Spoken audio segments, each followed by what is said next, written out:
அனைத்துலக உயிரோடை தமிழ் ILC தமிழ் உயிரோடை தமிழில் அன்பர்களே அரசியல் களம் நிகழ்ச்சியில் தாயகத்திலிருந்து தாயக உடவியலாளர் இரா மைதரன் இணைகின்றார். வணக்கம் இரா மைதரன். வணக்கம் தானே அன்பர்களுக்கும் நேர வணக்கம். இன்னும் ஒரு நிகழ்ச்சியில் இணைந்திருக்கின்றோம். இன்றைய நிகழ்ச்சியில் நாங்கள் இலங்கை தீவில் அரசு தலைவருக்கான தேர்தல் இனி பொது தேர்தல் முடிந்து இப்பொழுது உள்ளூராட்சி மன்ற தேர்தல் நடைபெறப் போகின்றது. இந்த தேர்தல் தொடர்பாக நீங்கள் சில வாரங்களுக்கு முன்னதாக 9 கட்சிகள் இணைந்து இந்த தேர்தலை சந்திக்கப் போகிறார்கள் என்ற விடயங்களை நீங்கள் கூறியிருந்தீர்கள் உறவுகளுக்கு. அப்பொழுது கூட ஒரு சந்தர்ப்பவாதமாகவும் கட்சிகளுடைய நிலைப்பாடுகள் தொடர்பாக ஓரளவுக்கு கூறிக்கொண்டு வந்திருந்தீர்கள். இன்று அந்த விடயங்களை பார்த்து கொண்டிருக்கும் பொழுது ராமேந்திரன், இந்த 9 கட்சியிலிருந்து நீதியரசர் CV விக்னேஸ்வரன் அவருடைய கட்சி வெளியேறியதாக தகவல், அதை ஏனைய ஓரிரு கட்சிகள் வெளியேறப் போவதாக கூட செய்திகள் வந்திருக்கின்றது. இந்த நிலைமை தொடர்பாக என்ன என்று கூற முடியுமா? நிச்சயமாக அந்த 9 கட்சிகள் ஜனநாயக தமிழ் தேசிய கூட்டணி என்று சொல்லப்படுகின்ற அந்த 5 கட்சிகள் உள்ளடங்கிய DTNA தரப்போடு மேலதிகமாக நீதியரசர் CV விக்னேஸ்வரன் அவர்கள் தலைமையிலான தமிழ் மக்கள் கூட்டணி, அதே போன்று ஐங்கரநேசன் அவர்களுடைய தமிழ் தேசிய பசுமை இயக்கம், அதே போன்று அவர்களோடு 7 கட்சிகளாக வருகின்றது. அடுத்ததாக சந்திரகுமார், முன்னாள் பாராளுமன்ற உறுப்பினர் சந்திரகுமார் தலைமையிலான சமத்துவ மக்கள் கட்சி, அதே போன்று இன்னொரு கட்சியாக 9 கட்சிகள் இணைந்து அவர்கள் இந்த ஒரு கூட்டணி தொடர்பாக ஒரு பேச்சுவார்த்தையை ஆரம்பித்திருந்தார்கள். அந்த விடயங்கள்லாம் நாங்கள் கடந்த ஒரு நிகழ்ச்சியிலே பதிவு செய்திருந்தோம். அந்த நேரத்திலே நாங்கள் மிக தெளிவாக குறிப்பிட்டிருந்தோம், கஜேந்திரகுமார் பொன்னம்பலம் அவர்கள் ஒரு அரசியலமைப்பு உருவாக்கப்படுகின்ற நேரத்தில் தமிழ் மக்களுடைய ஒரு அரசியல் தீர்வு தொடர்பாக ஒரு கொள்கை அடிப்படையிலே ஒன்றிணைவதற்கான முயற்சி எடுத்த போது அதிலே ஒரு சாதகமான சமிக்கைகள் வெளிப்படுத்தப்படாத நிலைமையிலே உள்ளூராட்சி மன்ற தேர்தல் வருகின்ற போது சடுதியாகவே அதை இலக்கு வைத்ததாக ஒரு கூட்டணி முயற்சி அதுக்கு வெளியே முன்னெடுக்கப்படுவது என்பது ஒரு சந்தர்ப்பவாத ஒரு முயற்சியாகத்தான் அந்த விடயத்தை நாங்கள் மிக ஆணித்தரமாக அந்த விடயத்தை பதிவு செய்திருந்தோம். அந்த அடிப்படையில் இப்போது அந்த கூட்டணிக்குள்ளே ஒரு சலசலப்பு வந்திருக்கின்றது. ஒரு ஆரம்பத்திலே ஏதோ ஒன்றாக பேசினார்கள் என்ற அளவிலே இருந்தது, எந்தவித இணக்கப்பாடுகளும் எட்டப்படவில்லை. ஆனால் முதலே ஒரு இணக்கப்பாடு எட்டப்பட்டது, சங்கு சின்னத்திலே இவர்கள் போட்டியிடுவார். ஏற்கனவே அந்த சங்கு சின்னத்தை ஜனநாயக தமிழ் தேசிய கூட்டணி தம்மசப்படுத்தி இருக்கின்றது. அது தொடர்பாக ஏற்கனவே நாங்கள் மிக விரிவாக, அதுக்கு காரணம் தமிழ் மக்கள் பொதுச்சபை, அதனுடைய அதிலே பொறுப்பில் இருந்தவர்களுடைய கையாளாகத்தன்மை, அதன் காரணமாக இவ்வாறு சங்கு சின்னம் ஜனநாயக தமிழ் தேசிய கூட்டணி வசம் சென்றது என்றதெல்லாம் நாங்கள் ஜனாதிபதி தேர்தலை தொடர்ந்து பொது தேர்தலின் போது அந்த விடயங்களை எல்லாம் ஆழமாக பார்த்திருக்கின்றோம். அந்த வகையில சங்கு சின்னம் இப்போது ஜனநாயக தமிழ் தேசிய கூட்டணியினுடைய சின்னமாக மாறி இருக்கின்றது. ஆகவே அந்த சங்கு சின்னத்திலே இந்த கட்சிகள் எல்லாம் போட்டியிடுவது, அதாவது இந்த உள்ளூராட்சி மன்ற தேர்தலிலே இந்த கட்சிகள் ஒன்று சேர்ந்து போட்டியிடுகின்ற ஒரு நிலைமை இறுதி செய்யப்படுமாக இருந்தால் அது சங்கு சின்னத்திலே எல்லோரும் சேர்ந்து போட்டியிடுகின்ற ஒரு தீர்மானம், ஒரு ஆலோசனை மேற்கொள்ளப்பட்டிருந்தது. இப்ப இந்த நிலையில்தான் நீதியரசர் 2 தினங்களுக்கு முன்னர் நீதியரசர் CV விக்னேஸ்வரன் அவர்களுடைய தரப்பில் இருந்து ஒரு ஊடக அறிக்கை வெளியிடப்பட்டது. இந்த 9 கட்சிகள் சேர்ந்து இந்த உள்ளூராட்சி மன்ற தேர்தலை எதிர்கொள்வது தொடர்பாக ஒரு கலந்துரையாடல் நடத்தப்பட்டது. அது ஒரு சில நிலைமைகளை கருத்தில் கொண்டு அந்த பேச்சுவார்த்தை முன்னெடுக்கப்பட்ட போதும் அதிலே திருப்தி அளிக்காத நிலைமையிலே தமிழ் மக்கள் கூட்டணி அதிலிருந்து வெளியேறுவதாகவும், தங்களுடைய கட்சியினுடைய மான் சின்னத்திலே தனித்து உள்ளூராட்சி மன்ற தேர்தலை தாங்கள் எதிர்கொள்ள இருப்பதாகவும், அவர்கள் முழுமையாக வடக்கு கிழக்கிலே போட்டியிடாவிட்டாலும் அவர்களுக்கு சாதகமான இடங்களிலே அவர்கள் மான் சின்னத்திலே போட்டியிட இருப்பதாக அந்த அறிக்கையிலே தெரிவிக்கப்பட்டிருக்கின்றது. அதிலே தென்னிலங்கையிலே கடந்த காலத்திலே ஐக்கிய தேசிய கட்சி, பொதுஜன பெரமுன தரப்பு இணைந்து போட்டியிட்ட விடயங்களை சுட்டிக்காட்டி அவ்வாறான ஒரு நிலைப்பாட்டோடு இங்கே இந்த சூழலை எதிர்கொள்ளக்கூடிய வகையிலே தாங்கள் ஒரு கூட்டணி முயற்சியிலே தாங்களும் ஒரு தரப்பாக பேச்சுவார்த்தையில ஈடுபட்டதாகவும், ஆனால் அது திருப்தி அளிக்காத வகையிலே அதிலே சில ஒரு முரண்பாடுகள் ஏற்பட்டதை அடுத்து தாங்கள் அதிலிருந்து வெளியேறுவதாக நீதியரசர் CV விக்னேஸ்வரன் அவர்கள் அறிவித்திருக்கின்றனர். அதே போன்று ஐங்கரநேசன் அவர்களுடைய தமிழ் தேசிய பசுமை இயக்கமும் அதிலிருந்து வெளியேறக்கூடிய ஒரு நிலைமை இருப்பதாக சொல்லப்படுகின்றது. இன்னும் உத்தியோகபூர்வமாக அவர்களுடைய அறிவிப்புகள் வெளியாகவில்லை. பெரும்பாலும் ஏற்கனவே உங்களுக்கு தெரியும், தமிழ் தேசிய பொது கட்டமைப்பு ஜனாதிபதி தேர்தலை மையப்படுத்தியதாக தமிழ் மக்கள் பொதுச்சபை இருந்தபோது தமிழ் தேசிய பொது கட்டமைப்பு என்ற ஒன்று உருவாக்கப்பட்டது. அதிலே 7 கட்சிகள், அதாவது ஜனநாயக தமிழ் தேசிய கூட்டணியிலே இருக்கின்ற 5 கட்சிகளும், தமிழ் மக்கள் கூட்டணியும், ஐங்கரநேசன் அவர்களுடைய தமிழ் தேசிய பசுமை இயக்கமாக 7 கட்சிகள் இணைந்து தமிழ் தேசிய பொது கட்டமைப்பு ஒன்று உருவாக்கப்பட்டது. அந்த பொது கட்டமைப்பு இருந்த குளறுபடிகள் காரணமாக இறுதியாக ஐங்கரநேசன் தரப்பும் நீதியரசர் தரப்பும் வெளியேற டிடிஎன்ஏ மட்டுமே, அந்த 5 கட்சிகள் மட்டுமே அதிலே தொடர்ந்து பயணிக்கின்ற ஒரு நிலைமை இருந்தது. தற்போது இப்போ நீதியரசர் தரப்பு வெளியேறி இருக்கின்றது. அதே போன்று ஐங்கரநேசன் அவர்களும் அதிலிருந்து வெளியேறக்கூடிய ஒரு நிலைமை இருக்கின்றது. பெரும்பாலும் இது ஒரு கொள்கைக்கான ஒரு கூட்டணியாக அல்லாமல் ஒரு சந்தர்ப்பவாதம். ஏற்கனவே தொடர்ச்சியாக தேர்தல்களிலே மக்கள் கொடுத்த மரண அடி. ஏனால் தமிழ் தேசிய கூட்டமைப்பு என்கின்ற ஒரு ஒற்றுமை நிலைமையிலிருந்து வெளியேறி வந்ததற்கு பிற்பாடு தமிழ் தேசிய மக்கள் முன்னணி மட்டும்தான் அதிலே ஒரு இலக்கை அடைந்தது. அவர்களும் ஒரு 10 ஆண்டுகளுக்கு பின்னர் கடந்த 2020ஆம் ஆண்டு 2 பாராளுமன்ற உறுப்பினர்களை முதல் முறையாக பெற்றார்கள். 2010 அவர்கள் தனியே தமிழ் தேசிய மக்கள் முன்னணியாக அரசியல் பயணத்தை தொடங்கினாலும் 10 ஆண்டுகள் அவர்கள் காத்திருக்க வேண்டியிருந்தது. அவர்கள் ஒரு 2 ஆசனங்களை பெற்றிருந்தார்கள். ஒரு ஆசனத்தை வென்று தேசிய பட்டியல் ஊடாக இன்னொரு ஆசனத்தை பெற்றிருந்தார்கள். அதே போன்று இந்த வருடமும் அருந்தப்பாக ஒரு பாராளுமன்ற உறுப்பினரை அவர்கள் பெற்றிருக்கிறார்கள். அதே போன்று நீதியரசருடைய CV விக்னேஸ்வரன், அவர் தமிழ் தேசிய கூட்டமைப்பாக இல்லாவிட்டாலும் அவர் அதிலிருந்து ஒரு முதலமைச்சராக இருந்து அந்த அபிமானத்தோடு, அந்த ஆதரவு தளத்தோடு அவர் வெளியே வந்து ஒரு தனி கட்சியை தொடங்கினாலும் தனி கட்சியாக அவரால் சோபிக்க முடியாது. அப்போது ஒரு தமிழ் மக்கள் தேசிய கூட்டணியாக சில கட்சிகளை உள்ளடக்கியதாக அவர்கள் போட்டியிட்டு அந்த கூட்டணி சார்பாக அவர் ஒரு பாராளுமன்ற உறுப்பினர். இந்த ரெண்டும் ஒரு விதிவிலக்கான சம்பவம். அதாவது தமிழ் தேசிய மக்கள் முன்னணி, நீதியரசரும். ஆனால் அதை கடந்து தற்போதைய நிலைமையிலே அவ்வாறு எவராலுமே தனிச்சு நின்று மக்களுடைய ஆதரவை பெற்றுவிட முடியாது என்கின்ற ஒரு நிலைமை இருக்கின்றது. ஆகவே இப்போது விரும்பாமலோ கூட்டணி அமைக்க வேண்டிய ஒரு நிர்பந்தம் இருக்கின்றது. அந்த அடிப்படையில் தான் இந்த கூட்டணி முயற்சி. அதன் காரணமாகத்தான் உள்ளே செல்வதும் வெளியே செல்வதுமாக இந்த நிகழ்வுகள் அரங்கேறிக் கொண்டிருக்கின்றன. ஆரம்பத்திலேயே நாங்கள் இந்த கூட்டணி தொடர்பாக இந்த விடயங்களை முன்வைக்கின்ற போது நிச்சயமாக அவர்கள் ஒரு ஆரோக்கியமான ஒரு இலக்கு நோக்கி, கொள்கை நோக்கி இந்த விடயங்களை முன்னெடுப்பார்களாக இருந்தால் இந்த விடயங்கள் தவிர்க்கக்கூடியதாக இருக்கும். உண்மையிலே ஒரு கூட்டணியிலே 10 பேர் இல்லை, 15 பேர் இல்லை, 100 பேர் சேர்வது கூட பெரிய விடயம் அல்ல. ஒருவரை தன்னும் வெளியேற விடாமல் பாதுகாப்பதுதான் அந்த கூட்டணியினுடைய பலம். அவ்வாறு ஒரு தரப்பினர், அவர் ஒரு உதிரியாக இருந்தாலும், ஒரு உதிரி தரப்பாக இருந்தாலும், அது வெளியேறுகின்ற போது அது ஏற்படுத்துகின்ற தாக்கம் என்பது மிக அதிகமாக இருக்கும். என்றால் எப்போதுமே ஒரு எதிர்மறையான செய்திகள்லாம் மக்களிடையே வலுவாக கொண்டு சேர்க்கப்படும். ஆகவே ஒரு கூட்டணியிலே 10 கட்சிகள் 9 கட்சிகள் சேர்ந்தது என்பதை விட இந்த கூட்டணியிலிருந்து ஒரு கட்சி வெளியேறிவிட்டது என்ற செய்தி தான் ஒரு எதிர்மறையான தாக்கமாக மக்கள் மத்தியிலே செல்லும். ஆகவே இப்போது இந்த கூட்டணியிலே அவர்களை தக்க வைக்க முடியாமல் போனதுக்கு என்ன காரணம் என்பதை இவர்கள் கண்டறிய வேண்டும். ஆகவே இந்த வெளியேற்றம் என்பது நிச்சயமாக இந்த ஒரு கூட்டணி முயற்சியிலே ஒரு பெரிய ஒரு பாதிப்பையும் பின்னடைவையும் தான் ஏற்படுத்தும் என்பதை இந்த இடத்தில் நாங்கள் பதிவு செய்ய முடியும். ராமேந்திரன், இப்போ நீங்கள் இந்த கூட்டணியினுடைய முக்கியத்துவத்தை நீங்கள் விளங்கப்படுத்தினீர்கள். ஆரம்பத்தில் இந்த 9 கட்சிகளும் கூடி பேச்சுவார்த்தை நடத்தினார்கள். இவ்வாறு நடந்ததற்கு இந்த கூட்டணி இப்பொழுது உடைவதற்கு என்ன காரணம் என்று அவதானிக்கக்கூடியதாக இருந்ததா? உண்மையில இதிலே ஒரு மிக முக்கியமாக சுட்டிக்காட்டப்பட வேண்டிய விடயம் என்னென்னு சொன்னால், இதில் ஏற்கனவே சந்திரகுமார் என்பவர் சமத்துவ மக்கள் கட்சி என்று சொல்லப்படுகின்ற கட்சி, அவர் முன்னர் ஈழ மக்கள் ஜனநாயக கட்சி சார்பாகத்தான் அவர் முன்னர் ஒரு பாராளுமன்ற உறுப்பினராக தெரிவு செய்யப்பட்டிருந்தார். ஆகவே முன்னாள் பாராளுமன்ற உறுப்பினர் என்கின்ற நிலை என்பது ஒரு ஈழ மக்கள் ஜனநாயக EPDP சார்ந்தவராகத்தான் அவர் பார்க்கப்பட்டார். ஆகவே EPDP ஒரு சார்ந்த பின்னணியில EPDP-யினுடைய பிரமுகராக இருந்து பின்னர் அவர் அவர்களுடன் ஏற்பட்ட ஒரு அதிருப்தி காரணமாக அவர் அதிலிருந்து வெளியேறி ஒரு கட்சி ஒன்றை உருவாக்கி இருந்தார். ஆகவே இன்று வரை அவர் ஒரு EPDP என்கின்ற ஒரு கண்ணோட்டத்தில் தான் அவர் பார்க்கப்படுகின்ற ஒரு நிலைமை இருக்கின்றது. மற்றது சந்திரகுமார் அவர்களுடைய நிலைப்பாடு, கிளிநொச்சி மாவட்டத்தை பொறுத்தவரையிலே அவர் அந்த மலையக மக்களுடைய வாக்கு வங்கி இலக்கு வைத்து அவர் அங்கே ஒரு கணிசமாக செல்வாக்கு செலுத்தக்கூடிய ஒரு நபராக அவர் தன்னை பலப்படுத்தி இருக்கின்றார். அதை கடந்து ஒரு தமிழ் தேசிய பரப்பிலே அவரை இணைத்து பயணிக்கக்கூடிய அளவுக்கு தமிழ் மக்களுடைய உரிமை போராட்டம் சார்ந்தோ இல்லை தமிழ் மக்களுடைய ஒரு இன விடுதலை இல்லை நீதிக்கான போராட்டத்திலோ அவருடைய பங்களிப்பு என்பது எப்போதுமே இருந்ததில்லை என்கிற அடிப்படையிலே அவருடைய கட்சியை ஒரு தமிழ் தேசிய கட்சியாக எப்போதுமே கருத்தில் எடுக்க முடியாத அளவுக்கு அவருடைய கடந்த காலம் என்பது இருக்கின்றது. கிளிநொச்சியை பொறுத்தவரையிலே ஒரு தவிர்க்க முடியாத சக்தியாக சந்திரகுமார் அவருடைய கட்சி வந்து வளர்நிலையில் இருந்தாலும் தமிழ் தேசிய பரப்பிலே அவர்களை இணைத்துக் கொள்ளக்கூடிய அளவுக்கு நிலைமைகள் இல்லை. ஆனால் அவரையும் இதிலே இணைத்தது என்பது ஒரு விமர்சனத்துக்குள்ளா தமிழ் தேசிய பரப்பிலே ஒரு விமர்சனத்துக்குள்ளாகக்கூடிய ஒரு நிலைமை அவதானிக்கப்படுகின்றது. அதே நேரத்திலே இந்த 9 கட்சிகள் இணைந்த கூட்டணியிலே டக்ளஸ் தேவானந்தா அவருடைய ஈழ மக்கள் ஜனநாயக கட்சிக்கும் அழைப்பு விடுக்கப்பட்டது பாரிய சர்ச்சைக்குரிய விடயமாக பார்க்கப்படுகின்றது.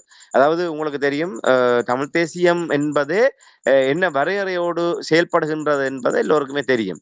ஆகவே தமிழ் தேசிய வரையறைக்குள் ஒரு கூட்டணியை உருவாக்குகின்ற போது ஒரு தமிழ் தேசியத்துக்கு எதிராக தமிழ் மக்களுடைய இன விடுதலை, தமிழ் மக்களுடைய நீதிக்கான போராட்டம் சகலதுக்கும் எதிராக ஒரு அரச தரப்போடு ஒட்டி உறவாடி கொண்டு அவர்களுடைய ஒரு கைக்கூலிகளாக செயல்பட்ட ஒரு தரப்புகளை இப்போது இந்த கூட்டணியில இணைக்கின்ற போது, அப்போது இந்த கூட்டணியினுடைய தனித்துவம் என்ன, இந்த கூட்டணி யார், இவர்களுடைய பின்புலம் என்ன என்கின்ற கேள்வி மக்கள் மத்தியிலே எழும். குறிப்பாக டக்ளஸ் தேவானந்தா என்பவர் அவருடைய ஈழ மக்கள் ஜனநாயக கட்சி என்பது அதனுடைய பாரம்பரியம் என்ன, அதனுடைய பின்னணி என்ன எல்லோருக்குமே நன்றாகவே தெரியும். இன்று ஒரு அரசாங்கத்தினுடைய ஒரு ஒட்டுக்குழுவாக, ஒரு துணை ஆயுத குழுவாக இருந்து கொண்டு அவர்களுடைய கைகளிலே தமிழின படுகொலை, நாங்கள் இன்று பல ஊடகவியலாளர்கள் கொல்லப்பட்டிருக்கின்றார்கள், பல ஊடகவியலாளர்கள் கடத்தப்பட்டு காணாமல் போயிருக்கின்றார்கள். அந்த விடயங்கள் உள்ளிட்ட பல்வேறு படுகொலை சம்பவங்களுடைய இரத்தக்கரை இன்றும் அவர்களுடைய கைகளிலே இருக்கின்றது. இலங்கை அரசாங்கம், இலங்கை அரச படைகள் மீது சுமத்தப்படுகின்ற பெரும்பாலான குற்றச்சாட்டுகளோடு இணைந்தவர்களாக, அந்த இராணுவத்தோடு அரச படைகளோடு இணைந்து இவர்களுடைய கைகளிலும் அந்த இரத்தக்கரை, அதனுடைய குற்றம் இருக்கின்றது என்று சொன்னால், அவர்களை இணைத்துக் கொண்டு நாங்கள் ஒரு அணியாக வருகின்றோம் என்று வருகின்ற போது அது நிச்சயமாக தமிழ் தேசியத்தை பலகீனப்படுத்துகின்ற ஒரு முன்னெடுப்பாகத்தான் இது பார்க்கப்படும். இவர்கள் என்ன அளவுகோலிலே இந்த அழைப்புகளை விடுத்தார்களோ தெரியவில்லை. உடனடியாக மறுநாள் டக்ளஸ் தேவானந்தா மக்கள் நலன் சார்ந்த கூட்டணியாக இருந்தால் நிச்சயமாக தாங்கள் இந்த கூட்டணியிலே இணைவதற்கு தயாராக இருக்கின்றோம், அதாவது இந்த கூட்டணியினுடைய நோக்கம் என்பது மக்கள் நலன் சார்ந்ததாக இருந்தால் நிச்சயமாக தாங்கள் அதில் இணைவோம் என்பதாக டக்ளஸ் தேவானந்தாவும் பதிலளித்திருந்தார். ஆக இப்போது நான் நினைக்கிறேன் நீதியரசர் சி.வி. விக்னேஸ்வரன் அவர்களுடைய கட்சி, தமிழ் தேசிய பசுமை இயக்கம் போன்ற கட்சிகள் இதிலிருந்து வெளியேறக்கான பிரதான காரணமாக சந்திரகுமார் கட்சி அதிலே உள்வாங்கப்பட்டதும், டக்ளஸுக்கான அழைப்பு இபிடிபியை இணைத்து கொண்டு இந்த தேர்தலிலே கூட்டணியாக பயணிப்பது என்கின்ற நிலைமைதான் இதற்கு காரணம் என்று பெரும்பாலும் அது ஒரு பாரிய விமர்சனமாக முன்வைக்கப்பட்ட நிலைமையிலே இவர்களுடைய வெளியேற்றத்துக்கும் அது காரணம் என்றுதான் நம்பப்படுகின்றது. ராமேந்திரன், கடந்த தேர்தல் நடந்த பொழுது எனக்கு நல்ல ஞாபகம் இருக்கின்றது. இபிடிபியின் கட்சியினுடைய ஆதரவோடு தான் அங்கே மாநகர சபையெல்லாம் இயங்கியது. அப்பொழுது இவர்களால் கூட்டு சேர்ந்து ஆட்சி அமைக்க முடியும் என்றால், அவர்களுடைய ஆதரவை பெற முடியும் என்றால், ஏன் இப்பொழுது கூட்டு சேர முடியாது? உண்மை, நல்ல கேள்வி என்ன. ஏன்னால் உண்மையில இன்று மணிவண்ணனுக்கு கூட அவருடைய செயல்பாடுகளை எதிர்க்க முடியாதவர்கள் கூட சொல்கின்ற ஒரு விடயம், அவர் தோழரோடு சேர்ந்து ஆட்சி அமைத்தவர், தோழரோடு இவருக்கு கள்ளத்தொடர்பு இருக்கின்றது, இவரும் ஒரு துரோகிதான் என்ற அடிப்படையில், அதாவது ஈழ மக்கள் ஜனநாயக உங்களுக்கு தெரியும் தமிழ் யாழ் மாநகர சபையிலே வெறும் 10 உறுப்பினர்களை வைத்துக்கொண்டு ஆட்சி அமைக்கின்ற ஒரு நிலைமை என்று சொன்னால், அவருக்கு ஈழ மக்கள் ஜனநாயக கட்சி வழங்கிய ஆதரவு தான் அவர் அதிலே வெற்றி பெற்று அவர்கள் ஆட்சி அமைக்கின்ற ஒரு நிலைமை உருவானது. இது நாங்களே அப்போதே மிக விரிவாக பார்த்திருக்கணும். டக்ளஸ் தேவானந்தாவினுடைய ஒரு களிலே 2 மாங்காய் வெளுத்துன்னு, ஒன்று தமிழ் தேசிய தளத்திலே இருக்கின்ற தமிழ் தேசிய மக்கள் முன்னணியை பலகீனப்படுத்துவது, அங்கிருந்து வெளியேறி வந்த ஒரு தரப்பை ஆதரிப்பதனூடாக அந்த முரண் நிலையை மேலும் கூர்மைப்படுத்துவது. 2 தரப்புமே இனிவரும் காலங்களிலே சேர முடியாத அளவுக்கு ஒரு பகை சக்தியாக மாற்ற வேண்டுமாக இருந்தால் இவர்களை அதிகாரத்துக்கு கொண்டு வருவது. அதாவது ஒரு தங்களுடைய ஆதரவோடு இவர்களை கொண்டு வருகின்ற போது, ஒருவர் சேற்றுக்குள்ளே விழுந்திருக்கின்ற போது அவரை பார்த்து எல்லோருமே எள்ளி நகையாடுகின்ற போது, அவரையும் அவ்வாறு எள்ளி நகையாடுபவரையும் சேற்றுக்குள் இழுத்து விட்டால் எல்லோருமே சமநிலைக்கு வந்து விடுவார்கள். ஆகவே டக்ளஸ் தேவானந்தாவினுடைய இபிடிபி கட்சி என்பது ஒரு தமிழ் தேசிய கட்சிகளால் நிராகரிக்கப்படுகின்ற போது, அதனுடைய ஆதரவோடு ஒரு தரப்பு தமிழ் தேசிய தரப்பு செயல்படுமாக இருந்தால் அவர்களும் இவர்களுக்கு நிகராக பார்க்கப்படுவார்கள் என்ற வகையிலே மணிவண்ணன் கஜேந்திரமா தரப்பு விரிசலை அப்படியே ஒரு கூர்மைப்படுத்துவதும், அதே நேரத்திலே தமிழ் தேசிய மக்கள் முன்னே பலகீனப்படுத்துவது. ஏனால் ஒருவேளை ஈழ மக்கள் ஜனநாயக கட்சி மணிவண்ணன் தரப்புக்கு ஆதரவு கொடுக்காமல் மணிவண்ணன் தரப்பு ஒரு சாதாரண உறுப்பினர்களாக இருந்திருந்தால் அவர்கள் தங்களுடைய அரசியல் எதிர்காலம் கருதி ஒருவேளை தங்களுடைய தாய் கட்சியோடு சேர்றதுக்கான வாய்ப்புகள் கூட இருந்திருக்கும். ஆனால் அவர்கள் யாழ் மாநகர சபை முதல்வர் தாங்களும் ஒரு பெரிய ஒரு தரப்பு என்ற ஒரு நிலையை ஈழ மக்கள் ஜனநாயக கட்சியினுடைய ஆதரவு தான் ஏற்படுத்தியது. ஆக இதிலே அவர்களுடைய டக்ளஸ் தேவானந்தா அவருடைய தீர்க்க தரிசனம், ஒரு தமிழ் தேசிய அரசியலுக்கு எதிராக அவர்களுடைய அந்த செயல்பாட்டினுடைய ஒரு தொடர்ச்சியை நாங்கள் இதிலே அந்த நேரத்திலே மிக தெளிவாக சுட்டிக்காட்டினோம். ஆகவே அதிலே அவர்களுக்கு பல நோக்கங்கள் இருந்தது. அதை டக்ளஸ் தேவானந்தா அவர்கள் அப்போது அறுவடை செய்திருந்தார். அதே போன்று தனியா மணிவண்ணன் மட்டுமல்ல, தமிழ் தேசிய கூட்டமைப்பு கூட பல சபைகளிலே ஈழ மக்கள் ஜனநாயக கட்சியினுடைய ஆதரவோடு தான் அவர்கள் ஆதரவு வைத்திருந்தார்கள். ஏன் தமிழ் தேசிய மக்கள் முன்னணி என்று மணிவண்ணனை குற்றம் சாட்டுகின்றார்கள். அவர்கள் பருத்தித்துறையிலும் சாவச்சேரியிலும் அவர்கள் ஆட்சி அமைப்பதற்கான வாய்ப்புகள் இருந்தது. அவர்கள் ஈழ மக்கள் ஜனநாயக கட்சியோடு சேர்ந்து ஆட்சி அமைப்பதற்கான முயற்சிகளை எடுத்தவர்கள். அது பலனளிக்காமல் போனதுக்கு பிற்பாடுதான் அவர்கள் அதை கைவிட்டு விட்டு இந்த பழம் வெட்டாப்பழம் புளிக்கும் என்பதை போன்று அவர்கள் மணிவண்ணனை விமர்சித்துக் கொண்டிருந்தார்கள். ஆகவே சகல உள்ளூராட்சி மன்றங்களிலும் அவ்வாறான ஒரு ஒரு பிரச்சனைகள் வந்த இடங்களில் எல்லாம் ஈழ மக்கள் ஜனநாயக கட்சியினுடைய ஆதரவோடு தான் தமிழ் தேசிய கூட்டமைப்பு கூட ஆட்சி அமைத்தது. ஆகவே நீங்கள் கேட்ட கேள்வி மிக நியாயமானது. நீங்கள் முன்னர் எதிரும் புதிருமாக இருந்தவர்கள் தமிழ் தேசிய விரோதிகளோடு சேர்ந்து ஆட்சி அமைக்கின்ற போது ஏன் தேர்தல் முன்னரே இதை போட்டியிட்டால் என்ன என்கின்ற கேள்வி உண்மையிலே ஒரு நியாயமான கேள்விதான். ஏனால் அதுதான் இப்போது இந்த உள்ளூராட்சி மன்ற தேர்தல் தொடர்பாக 2 நிலைப்பாடுகள் இப்போது இதிலே பிரதானமாக முன்வைக்கப்படுகின்றன. ஒன்று, தேர்தலுக்கு முன்னர் சேர்ந்து போட்டியிடுவது, இல்லை தேர்தலுக்கு பின்னர் எவ்வாறு கூட்டணியாக ஆட்சி அமைப்பது. நாங்கள் பிரிந்து போட்டியிட்டாலும் ஒருவேளை ஒரு கொள்கை அடிப்படையிலோ இல்லை ஏதோ ஒரு அடிப்படையிலே சேர்ந்து போட்டியிட முடியாத ஒரு சூழ்நிலை இருந்தாலும் தேர்தலுக்கு பின்னர் எவ்வாறு இணைந்து ஆட்சி அமைப்பது, தென்னிலங்கை கட்சிகளுக்கோ இதர தரப்புகளுக்கோ வாய்ப்பை அளிக்காமல் எவ்வாறு வாய்ப்பை ஆட்சி அமைப்பது என்பது தொடர்பாகத்தான் இதிலே கலந்துரையாடுவதாக 2 நிலைப்பாட்டிலே இந்த கலந்துரையாடல் முன்னெடுக்கப்பட்டு வருகின்றது. ஆகவே அந்த அடிப்படையிலே இவர்கள் ஈழ மக்கள் ஜனநாயக கட்சியை ஏன் இதுக்குள்ளே கொண்டு வருவதற்கு முயற்சி எடுத்தார்கள் என்பதை அவர்கள் எந்த விதத்தாலும் ஒரு விளக்கம் கூறப்படவில்லை. ஒருவேளை அந்த 2வது கட்ட தெரிவிலே ஈழ மக்கள் ஜனநாயக கட்சியை வைத்திருந்தால் நிச்சயமாக அது ஒரு பொருத்தப்பாடாக இருந்திருக்கும் என்றால் நாங்கள் பின்னர் அவ்வாறான நிலைப்பாடு எடுப்பதை விட முன்கூட்டியே நாங்கள் ஒரு நிலைப்பாட்டை எடுத்து தென்னிலங்கை கட்சிகள் வடக்கு கிழக்கிலே காலூன்றுகின்ற ஒரு சந்தர்ப்பத்தை நாங்கள் தவிர்க்கின்ற நோக்கத்தோடு ஒருவேளை இந்த தேர்தல் முடிவுகள் தமிழ் தேசிய கட்சிகள் தனித்து சபைகளை ஆட்சி அமைப்பதற்கு போதாமை ஒரு நிலைமை வருமாக இருந்தால் கடந்த காலத்தை போன்று இதுல இன்னென்ன கட்சிகள் ஈழ மக்கள் ஜனநாயக கட்சி என்று இல்லாமல் அந்த தேசிய கட்சிகளுக்கு அடுத்ததாக ஒரு தமிழ் கட்சிகளாக பார்க்கப்படுகின்ற கட்சிகள் ஒருவேளை பங்கேன் ராமநாதன் தரப்பாக இருக்கலாம், இல்லை அப்படி ஏதோ ஒரு தரப்பு அவர்கள் ஒரு தமிழ் கட்சிகள் என்கிற நிலப்பாட்டில் இருப்பார்களாக இருந்தால் அந்த கட்சிகளுடைய ஆதரவை பெற்று நாங்கள் சபைகளை ஆட்சி அமைக்கக்கூடிய ஒரு வாய்ப்பு இருக்கின்றது. அது தொடர்பாக ஒரு இணக்கப்பாடுகளை எட்டி இருக்கின்றோம் என்று அறிவிப்பது என்பது சால பொருத்தமான விடயம். ஆனால் முன்கூட்டியே கூட்டணிக்குள் கொண்டு வருவது என்பது இது தமிழ் தேசியத்தை தமிழ் தேசியம் பேசுகின்ற கட்சிகளே ஒரு தமிழ் தேசியத்தை நீக்கம் செய்கின்ற ஒரு உச்சபட்சமான ஒரு கொடுமையான ஒரு நிலைப்பாட்டுக்கு அவர்கள் வந்திருக்கின்றார்கள் என்பதை தான் இந்த இடத்துல பதிவு செய்ய முடியும். நீங்கள் எப்படி அந்த தராசை நீங்கள் சமன்படுத்த முடியும்? அரசியலிலே நிரந்தர நண்பனும் இல்லை, எதிரியும் இல்லை. அந்த அடிப்படையில நீங்கள் உங்களுடைய பதவிகளுக்காகவும் உங்களுடைய இலக்குகளுக்காகவும் நீங்கள் யாரோடும் பேயோடும் பிசாசோடும் கூட்டணி வைக்கின்றீர்கள், அது வேறு விடயம். ஆனால் நீங்கள் ஆரம்பத்திலே ஒரு கூட்டணி என்பது தேர்தலுக்கு பின்னர் பதவிகளுக்காக ஆட்சி அமைக்கின்ற போது அங்கே ஒரு இணக்கப்பாட்டின் அடிப்படையிலே நீங்கள் கூட்டணி ஆட்சி அமைப்பது என்பது வேறு, கூட்டாக செயல்படுவது என்பது வேறு. ஈழ மக்கள் ஜனநாயக கட்சி பெரும்பாலான சபைகளிலே ஆதரவு வழங்கினாலும் அந்த ஆதரவு வழங்கிய அந்த சந்தர்ப்பத்தை தவிர்த்து அவர்கள் எதிர்த்தரப்பாகத்தான் அங்கே குழப்பகரமான செயல்பாடுகளை தான் அந்த சபைகளிலே மேற்கொண்டார்கள். நாங்கள் தமிழ் தேசிய கூட்டமைப்புக்கு மணிவண்ணனுக்கு ஆதரவு வழங்கி விட்டோம் என்பதற்காக கடைசி வரை அந்த சபைகளிலே அந்த தரப்புகள் ஒரு இணக்கமாக இருந்ததில்லை. அந்த சபை நடவடிக்கையை குழப்பி அடிக்க வேண்டும். பல உள்ளூராட்சி மன்றங்கள் இடைநடுவிலே கலைக்கப்பட்டதற்கு டக்ளஸ் தேவானந்தா தரப்பு தங்களுடைய ஆதரவை வாபஸ் வேண்டியதால் அதுக்கு காரணமாக இருந்தது.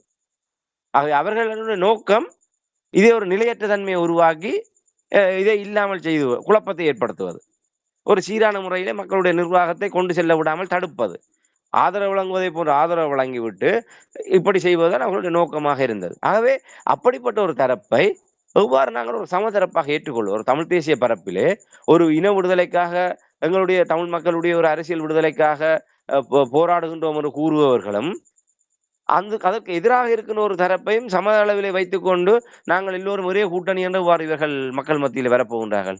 அவர்களுக்கு ஒரு தேவை இருக்கின்றது. இன்று அனுர அலைக்குள் நாடு மெல்ல மெல்ல சென்று கொண்டிருக்கின்ற ஒரு நிலைமையிலே, இன்று தென்னிலங்கை கட்சிகளே யானையாக இருக்கட்டும், மொட்டாக இருக்கட்டும், இல்லை தொலைபேசியாக இருக்கட்டும், எந்த ஒரு கட்சிகளுமே, எந்த ஒரு சின்னங்களுமே மக்களிடம் பெரிய செல்வாக்கு செலுத்த முடியாத நிலைமையிலே, இவர்கள் ஈழ மக்கள் ஜனநாயக கட்சியாக இருக்கட்டும், இல்லை ஏனைய கட்சிகளாக இருக்கட்டும், அவர்கள்லாம் தனித்து நின்று தாக்கு பிடிக்க முடியுமா என்கின்ற ஒரு நிலைமை உருவாகி இருக்கின்றது. இல்லை கடந்த காலத்தை போன்று தென்னிலங்கை தரப்போடு சேர்ந்து நின்று கொண்டு இவர்கள் போட்டியிட்டாலும் ஏற்கனவே அவர்களே தேசிய அளவிலே பாரிய பின்னடைவை சந்திக்கின்ற போது அவர்களோடு இருக்கின்ற காரணத்துக்காக இவர்கள் மேலும் பின்னடைவை சந்திப்பார்கள். ஆகவே அவர்களுக்கு ஒரு தேவை இருக்கின்றது. எப்படியாவது தமிழ் தேசிய கட்சிகளோடு சேர்ந்தாவது நாங்கள் 1, 2 சபைகளிலே உறுப்பினர்களை பெற்று தங்களுடைய அரசியல், ஏன்னா உள்ளூராட்சி என்பது மிக முக்கியம். அந்த உள்ளூராட்சி மன்ற உறுப்பினர்கள் தான் அரசியல் கட்சிகளுடைய அடிப்படை அத்திவாரமே. அந்த உள்ளூராட்சி மன்ற உறுப்பினர்களை வைத்துக் கொண்டு தங்களுடைய கட்டமைப்புகளை அவர்கள் பலப்படுத்த முடியும். ஆகவே எப்படியாவது அந்த உள்ளூராட்சி மன்ற உறுப்பினர்களை ஒரு கணிசமானவர்களை பெற்று தங்களுடைய அரசியல் கட்டமைப்புகளை வலுப்படுத்த வேண்டும் என்ற ஒரு தேவை நோக்கம் எல்லோருக்குமே இருக்கின்றது. அந்த அடிப்படையில் அவர்களுக்கு ஒரு நோக்கம் இருக்கலாம். ஆனால் அவர்களை இணைத்துக் கொண்டு முன்கூட்டியே பயணிக்கின்ற நிலைப்பாடு என்பது நிச்சயமாக அந்த ஜனநாயக தமிழ் தேசிய கூட்டணி எடுத்திருக்கின்ற நிலைப்பாடு என்பது உண்மையிலே தமிழ் தேசியத்துக்கு மிக விரோதமான, மிக பாதிப்பையும் பலகீனத்தையும் ஏற்படுத்தக்கூடிய நிலைப்பாடு என்பதை மிக ஆணித்தரமாக கூற முடியும். ஆகவே அந்த ஒரு நிலைப்பாடு தான் இந்த கட்சிகள் அதிலிருந்து வெளியேறுவதற்கு காரணம் என்று நம்பப்படுகின்றது. அதை நாங்களும் உறுதியாக கூறலாம். பிரமதரன், நீங்கள் எல்லா கட்சிகளுடைய நிலைப்பாடுகளையும் நீங்கள் கூறினீர்கள். முக்கியமான கட்சியை நீங்கள் இங்கே ஒன்றுமே கூறவில்லை போல் நான் உணர்ந்தேன். அதாவது தமிழரசு கட்சி இந்த தேர்தலில் தாங்கள்லாம் அதிக பெரிய நாடாளுமன்ற உறுப்பினர்களை பெற்ற கட்சி என்று கூறிக்கொண்டிருக்கிற தமிழரசு கட்சி இந்த கூட்டணியில் இணையுமா? சேர்ந்து போட்டியிடுவார்களா? என்ன நிலைமை? உண்மையா தமிழரசு கட்சியை பொறுத்தவரையில் அவர்கள் இன்னும் தமிழரசு கட்சியாக என்ன நிலைப்பாடு எடுப்பது, யாரிடம் திறப்பு இருக்கின்றது, யாரிடம் கட்டுப்பாடு இருக்கின்றது என்பதே ஒரு விடை காண முடியாத ஒரு விடயமாக இருக்கின்றது. உண்மையிலே அந்த திரைப்படத்திலே வருகின்ற நகைச்சுவை காட்சியை போன்று சொப்பன சுந்தரியை யார் வைத்திருக்கின்றார்கள் என்கின்ற அடிப்படையில் தான் இப்ப தமிழரசு கட்சியினுடைய முடிவெடுக்கின்ற அதிகாரம் யாருடைய கைகளில் இருக்கின்றது. ஏற்கனவே வெளியே இருந்த சுமந்திரன் இப்போது அவரான் பதில் செயலாளராகிவிட்டார். அவருடைய விசுவாசியாக அவருடைய ஒரு தரப்பாக இருக்கின்ற CVK சிவஞானம் அவர்கள் பதில் தலைவராக இருக்கின்றார். ஆகவே ஒரு தலைவராகவும் செயலாளராகவும் இருந்து கொண்டு முடிவெடுக்கக்கூடிய இடத்திலே ஒரு தமிழ் தேசியத்துக்கு எதிராக பதவி ஆசைகளோடு தென்னிலங்கைக்கு சாமரம் வீசக்கூடிய, இல்லை எலும்பு துண்டுகளை தூக்கி போடக்கூடிய, எலும்பு துண்டை தூக்கி போடுகின்ற தரப்பினருக்கு விசுவாசமாக செயல்படக்கூடியவர்களுடைய கைகளில் தமிழரசு கட்சி இப்போது சென்றிருக்கின்றது. அப்படியான ஒரு நிலைமையில் தான் தமிழரசு கட்சியினுடைய விடயத்தை யாராலுமே தீர்மானிக்க முடியாது. அந்த கட்சியிலே இருப்பவர்களாலே அதை தீர்மானிக்க முடியாத பட்சத்திலே ஏனைய கட்சிகளால் அதை தீர்மானிக்க முடியாது. அது ஒரு வெற்றிடமாகவே விட்டு கடந்து செல்லக்கூடிய நிலைமை இருக்கின்றது. அவர்கள் பகிரங்கமாக அழைப்பு விடுத்திருக்கின்றார்கள். தமிழரசு கட்சியும் இந்த கூட்டணிக்குள் வர முடியும் என்ற ஒரு விடயத்தை அவர்கள் பதிவு செய்திருக்கின்றார்கள். இந்த கூட்டணியில் இருக்கின்ற சித்தார்த்தன் அவர்கள் கூறியிருந்தால் தமிழரசு கட்சி அதிகபட்ச விட்டு கொடுப்புகளை செய்து இந்த கூட்டணியில வருவதற்கு முன்வர வேண்டும். அவ்வாறு முன் வந்தால் அதை நாங்கள் பரிசீலிக்க தயாராக இருக்கின்றோம் என்றால், அதனால் தமிழரசு கட்சியை பொறுத்தவரையில் வீட்டு சின்னத்தை விட்டு அவர்கள் வரப்போவதில்லை. ஆகவே இவர்கள் சங்க சின்னத்தை விட்டு வீட்டு சின்னத்துக்குள் கரைந்து போக போவதில்லை. அப்படியான ஒரு நிலைமையிலே இதுல தமிழரசு கட்சி வந்தால் தங்களுடைய சின்னத்தை அவர்கள் விட்டுக் கொடுக்க மாட்டார்கள். இவர்கள் தங்களுடைய சின்னத்தை விட்டுக் கொடுக்க மாட்டார்கள். அப்படி என்று சொன்னால் இவர்கள் ஒரு பொது இணக்கப்பாட்டுக்கு வர வேண்டும். எந்தெந்த இடங்களிலே சேர்ந்து போட்டியிடுவது, இல்லை பிரிந்து போட்டியிடுவது. உங்களுக்கு தெரியும், கடந்த பொதுத் தேர்தலிலே திருவண்ணாமலை மாவட்டத்திலே வீட்டு சின்னத்திலே போட்டியிட்டார்கள், ஏனைய இடங்களிலே சங்க சின்னத்திலே போட்டியிட்டார்கள். அதே போன்று இவர்கள் ஒருவேளை அப்படியான ஒரு இணக்கப்பாட்டுக்கு வரலாம். ஆனால் தமிழரசு கட்சி சுமந்திரன் தரப்பினுடைய கட்டுப்பாட்டில் இருக்கின்ற காரணத்தினால் அவ்வாறு ஒரு தமிழ் தேசிய தரப்புகள் ஒன்றிணைவதை, ஐக்கியப்படுத்துவதை அவர்கள் விரும்புவார்களா என்பது ஒரு கேள்விக்குறியாக இருக்கிறது. தமிழரசு கட்சி முடிவு என்பது அவருடைய கைகள் தான் இருக்கின்றது. இப்போது நேற்றைய தினம் CVK சிவஞானம் அவர்கள் தன்னுடைய கருத்தை பதிவு செய்திருந்தார். தமிழரசு கட்சி ஒன்றும் சில்லறை கட்சி அல்ல. தமிழரசு கட்சி என்பது ஒரு தீர்மானகரம் மிக்கதாக ஒரு தனித்துவம் மிக்க கட்சி. அது இந்த சில்லறை கட்சிகளோடு போய் சேரக்கூடிய ஒரு நிலைமை இல்லை என்கின்ற நிலைப்பாடு. அவர் சுமந்திரன் என்னத்தை எழுதி கொடுத்திருக்கின்றாரோ அதை வாசிக்கக்கூடிய ஒருவர். CVK சிவஞானம் என்பவர் தனித்துவமாக ஒரு கட்சிக்காகவோ இல்லை ஒரு தலைமைத்துவ ஆற்றலோடு இருந்து கொண்டு முடிவெடுக்கக்கூடிய ஒருவர் அல்ல. அவர் சுமந்திரன் எதை சொல்கின்றாரோ, சாணக்கியன் எப்படியோ அதே ஒன்றுதான் CVK சிவஞானம் அவர்களும். ஆகவே சுமந்திரனுடைய நிகழ்ச்சி நிரல் அடிப்படையில் செயல்படுகின்ற ஒருவராக அவர் அந்த அழைப்பை நிராகரிக்கக்கூடிய வகையிலே தன்னுடைய கருத்தை பதிவு செய்திருக்கின்றார். அதே ஏற்கனவே தமிழரசு கட்சி தெளிவாக இன்னும் ஒரு முடிவெடுக்க முடியாதவர்களாக இருக்கின்றார்கள். அதாவது கஜேந்திரகுமார் பொன்னம்பலம் அவர்கள் அந்த அரசியல் தீர்வு தொடர்பாக ஒன்றிணைந்து செயல்படுவது தொடர்பாக அழைப்பு விடுத்த போது அதற்கு அரசாங்கம் இன்னும் முயற்சிகள் எடுக்கவில்லை. நாங்கள் அது தொடர்பாக இப்போது ஒரு பேச வேண்டிய அவசியம் இல்லை, காலம் வருகின்ற போது பார்க்கலாம் என்ற வகையில் ஒரு கடிதம் ஒன்றை கஜேந்திரகுமார் பொன்னம்பலத்துக்கு அனுப்பியிருந்தார். ஆகவே அவர்கள் எந்த விதத்திலுமே ஒற்றுமைக்கு விரும்புகின்றவர்களாகவோ இல்லை தமிழ் தேசியத்தை பலப்படுத்துகின்ற செயல்பாடுகளிலே ஆர்வம் உள்ளவர்களாகவோ தமிழரசு கட்சி சார்பாக இருக்கின்ற இப்போது அவர் முடிவெடுக்கக்கூடிய அதிகாரத்தில் இருக்கின்றவர்களுடைய நிலைப்பாடு இருக்கின்றது. இதுல ஒரு பரிதாபத்துக்குரியவராக சிறிதன் அவர்கள் விளங்குகின்றார். அவர் அந்த இருதலை கொள்ளி எறும்பினுடைய நிலைப்பாடாக இந்த பக்கம் அந்த பக்கம் தமிழரசு கட்சியை விட்டும் வெளியேற முடியாதவராக, தமிழரசு கட்சிக்குள் இருந்து கொண்டும் தனக்கேற்ற வகையில் தமிழ் தேசியத்துக்கு ஏற்ற வகையில் தமிழரசு கட்சியை கொண்டு நகர்த்த முடியாத ஒரு நிலைப்பாட்டிலே அவர் இருப்பதை நாங்கள் பார்க்கக்கூடியதாக இருக்கின்றது. ஆகவே ஸ்ரீதரன் என்கின்ற ஒற்றை நபருக்காக தமிழரசு கட்சியை ஒரு தமிழ் தேசியம் சார்ந்ததாக பார்த்து விடுவாங்க. ஸ்ரீதரனும் அவர்களும் தமிழ் தேசியத்தினுடைய ஒரு பெரிய ஒரு சாதனை நாயகனாக நாங்கள் கருதிவிட முடியாது. தமிழரசு கட்சிக்குள் இருக்கின்ற ஒரு மிச்ச சொச்ச நம்பிக்கை என்பது ஸ்ரீதரன் அவர்கள் தரப்பில் தான் தங்கி இருக்கின்றது. அதாவது தமிழ் தேசியம் சார்ந்து தமிழரசு கட்சியினுடைய பயணம், தமிழரசு கட்சியினுடைய நிலைப்பாடு என்பது எவ்வாறு இருக்கும் என்றால் அது ஸ்ரீதரன் தரப்பினுடைய நிலைப்பாட்டோடு ஒத்து பார்க்கக்கூடிய வகையில் தான் இருக்கின்றது. ஆகவே நாங்கள் இந்த இடத்திலே தமிழரசு கட்சி என்பதை இப்போது எப்படி டக்ளஸ் தேவானந்தாவினுடைய ஈழ மக்கள் ஜனநாயக கட்சியோ இல்லை அங்கேன் ராமநாதன் தரப்பையோ இல்லை தேசிய கட்சிகளோ அதே வரிசையில் தான் தமிழரசு கட்சியை பார்க்க வேண்டிய ஒரு நிலைமைக்கு தள்ளப்பட்டிருக்கிறோம். ஏற்கனவே கடந்த காலங்களில் நாங்கள் தொடர்ச்சியாக கூறி வந்ததை போன்று ஒரு வடக்கு கிழக்கு தழுவிய முகமாக ஒரு கட்டமைப்பு ரீதியாக பலமாக இருக்கின்ற தமிழரசு கட்சி ஒரு தமிழ் தேசிய பரப்பிலே தவிர்க்க முடியாத ஒரு நிலைப்பாடு என்பது யாராலுமே மறக்க முடியாது. ஆனால் இன்று கழுதை தேய்ந்து கட்டரும்பான கதையாக இன்று தமிழரசு கட்சி பெரிய ஒரு ஒரு அபாய நிலைமையை நோக்கி சென்று கொண்டிருக்கின்றது. அதுதான் நாங்கள் ஏற்கனவே கூறியவுடன் தமிழ் தேசிய கூட்டமைப்பை சிதைத்தாகிவிட்டது. அடுத்து தமிழரசு கட்சியை இல்லாமல் செய்து விட்டால் தமிழ் மக்களுடைய அரசியலை முற்றுமுழுதாகவே ஒரு பூச்சிய நிலைமையை கொண்டு வருவது. ஒரு 50 ஆண்டு 70 ஆண்டு காலத்துக்கு முற்பட்ட நிலைமைக்கு தமிழ் தேசிய அரசியலை கொண்டு வந்து நடுத்தருவிலை விடுவதுதான் அவர்களுடைய இலக்கு. ஏற்கனவே கூட்டமைப்பை கலைத்தாகிவிட்டது. இப்போ தமிழரசு கட்சியையும் இவ்வாறு ஒரு சின்ன பின்னமாக்கி விட்டால் இன்று தமிழரசு கட்சிக்கு வேட்பாளர்களை முன்னர் ஒரு நிலைமை இருந்தது. வீட்டு சின்னத்திலே ஒரு தும்புத்தடி சம்பந்தம் கூட இருமாப்போடு கூறியிருந்தார். வீட்டு சின்னத்திலே ஒரு தும்புத்தடியை நிறுத்திவிட்டு மக்களிடம் ஆணை கேட்டால் கூட மக்கள் கண்ணை மூடிக்கொண்டு வாக்களிப்பார்கள் என்ற நிலைமை மாறி இன்று வீட்டு சின்னத்துகள் போட்டியிடுவதற்கு கேட்டால் துண்டை காணும் துணியை காணும் ஓடுகின்ற அளவில் தான் இன்று மக்களுடைய நிலை. அதாவது வேட்பாளர்கள் அந்த பிரமுகர்கள் ஊரிலே ஒரு செல்வாக்கு மிக்கவர்களை இவங்க அணுகுகின்ற போது ஏன்னால் வீட்டு கட்சியினுடைய நிலைமை அவ்வாறு இருக்கின்றது. ஒரு வீட்டு கட்சிக்குள்ளேயே ஒரு ஒற்றுமை இல்லை, அதுக்குள்ளே அணிகளாக பிளவுபட்டிருக்கின்றார்கள். ஆக இவர்களுடைய அழைப்பை ஏற்றால் அந்த தரப்பு எதிர்க்கும், அந்த தரப்பினுடைய அழைப்பை ஏற்றால் இந்த தரப்பு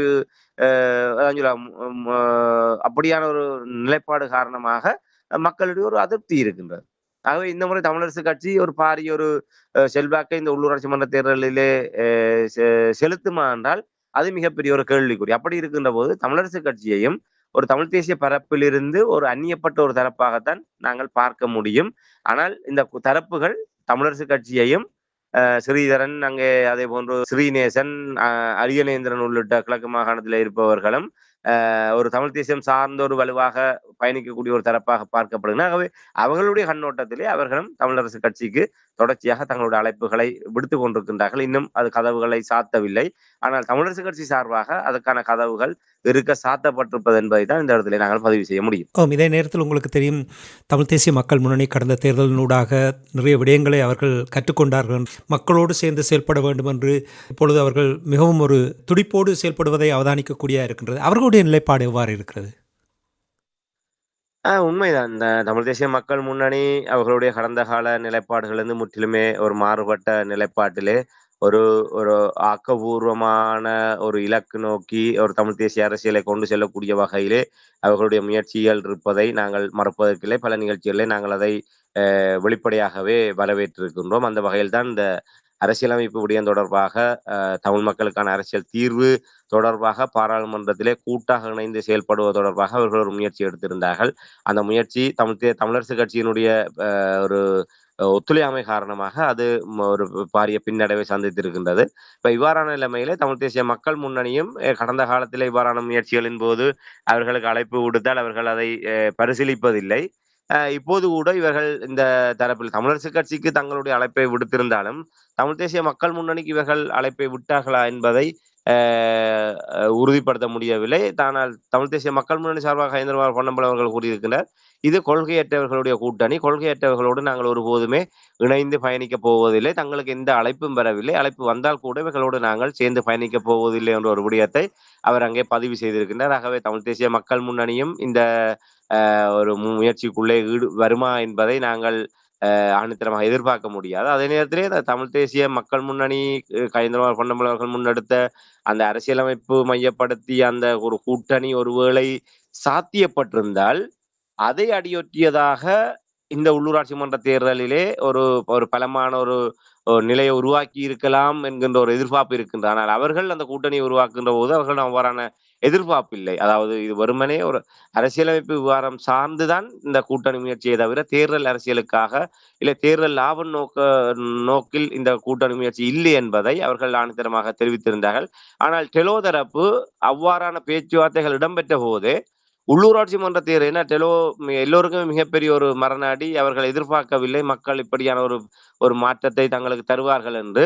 ஆகவே மீண்டும் வீட்டு சின்னத்துக்குள் சரணாகதி அடைந்தால் மட்டும்தான் தங்களுடைய அரசியல் இருப்பை பாதுகாக்க முடியும் என்று நம்புபவர்கள் இந்த உள்ளூராட்சி மன்ற தேர்தலிலே வீட்டு சின்னத்துக்குள் சென்றாவது தங்களுடைய இருப்பை தக்க வைக்க வேண்டும் என்று அவர்கள் முயற்சி எடுத்தார்கள். ஆகவே அவ்வாறான நிலைப்பாட்டில் இருக்கின்ற செல்வம் அடைக்கலநாதன் அவர்களும் இவ்வாறான அரசியலமைப்பு முயற்சிகள் முன்னெடுக்கப்பட்ட போது இந்த கூட்டணி உள்ளூராட்சி மன்றத்திலும் தொடர வேண்டும் என்ற கருத்தை அவர் அங்கே பதிவு செய்திருந்தார். என்றால் எப்படியாவது எதை தின்றாவது பித்தம் தெளிய வேண்டும் என்ற அடிப்படையிலே ஏதாவது ஒரு கூட்டணியிலே சேர்ந்தாவது தங்களுடைய அரசியல் இருப்புகளை தக்க வைத்து விட வேண்டும் என்ற ஒரு நோக்கத்தோடு தான் அவர் அவ்வாறான கருத்துக்களை கூறி வந்தார்.